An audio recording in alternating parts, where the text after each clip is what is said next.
I want you to listen to this gentleman. He speaks only for about 20 seconds. When he's done, I'm going to come back and make a few points. Well, you might tell you, if you dey hate on anybody, the person still dey progress, and you not dey progress, I beg, go beg the person. E get some people, God not dey use their matter play. God carry them for heart. Those set of people, you know if you try those people, no this and no peace. Now, you heard him. Most of us understand Pidgin English. Basically, what he was saying is that for those of you who might not understand Pidgin English, I can't even transcribe. I'm so tired. It's about 6:40 a.m. But I think this is a message I need to send out before the end of the year. So you heard him. And the thing that I want you to pay attention to is the fact that he's saying, speaking directly to his audience and saying, if you be hating on somebody, all right, and the person is still progressing despite the fact that you hate on him or her, and you are not, you should go and find a way to apologize to the person. Because there are some people that God does not play with, in quotes. The Creator does not joke around with them because of the fact that he sees their hearts. And it is in your best interest not to be on the wrong side of such people, because they won't even need to be bothered about you. The Creator will sort you out accordingly. I want to tell you, I do not know who this guy is. I don't even know his name. This thing just came into my feed about 2 weeks ago, and I sent it to just one person. I'm telling you, what this guy says is the truth, and I have lived it.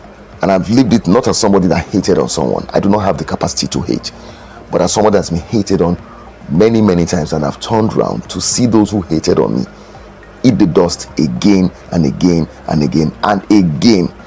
It is clear to me that I do not need to fight such people. I simply need to move on and simply disconnect my consciousness from theirs. So the point I'm making is this. I know that what this gentleman is saying is true. If there's any of us that claims that he does or she does not know that what this guy has said is true, that person is being dishonest and disingenuous. Now, how does that relate to us specifically? Well, if you are being hated on in this manner, I need you to understand. Just focus on your game. Focus on your work. Ignore the person completely. If they come at you physically, or they go about doing what is called repetition destruction, they say things that are not true about you to people who are gullible enough to believe it, let them be. There's a Yoruba saying that I used in one of my videos, I think several months ago. Birobas lofu godun ojo kan otito aba.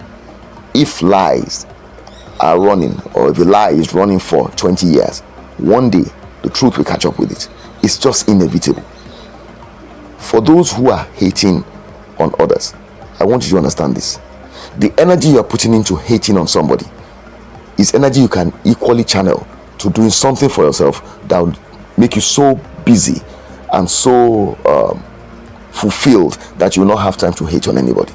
Whoever it is you are hating on, hatred is an emotion that hurts only you, because inside of you there are certain kinds of hormones, okay, that are released when you have to maintain the feeling that you hate somebody. You are unhappy when you're seeing the person. You are unhappy thinking about the person. So that kind of negative atmosphere in your body is not healthy for you. You're going to age faster. Something one of my friends said, he just chatted me up on Facebook, a French guy. He said, Monsieur Tayo, toujours sourissant, which means, Monsieur Tayo, always smiling. I'm always smiling, even when I was going through shit. When I was sleeping on the streets, my blog posts were lighthearted. I was always able to talk with people on the phone and in person. I was always vibrant and happy because I was fulfilled doing what I wanted to do. And I tell you, if you can be like that, no amount of hatred channeling your direction can help you. And because God sees your heart and you are not lazy, you will never fail. And they will always be the one that will have to eat the dust. One more thing. There's a dimension of spirituality that applies to what I've described here. When you hate on somebody, there are spiritual laws in the universe set by the Creator that you are breaking. And those laws will ensure that you attract to yourself what you are channeling towards the person. Now, if the person is well formed in his thinking and has developed himself in his spirituality or herself in her spirituality, what happens is also she will have the capacity, or he will have the capacity to repel whatever it is you are sending his or her way in your mind. Now, whatever you try to do in the physical realm, you'll be shocked to find out the Creator will move people and events will create events that will help that person to be insulated or immunized against what you are planning or wishing towards him or her.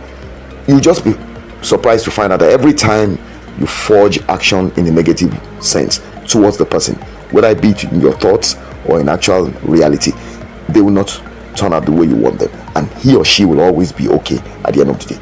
Or better still, he or she might rise up and become a better version of him or herself. In other words, they'll recover the way a phoenix rises from the ashes and then become better versions of themselves. In other words, again, it means you will lose. You understand? And I think it's important for people to understand. So there's a spiritual dimension to this that you must never lose sight of. Ultimately, the point is, it doesn't benefit you to hate on anybody, and you're better off using your energy in a positive manner. I wish you well.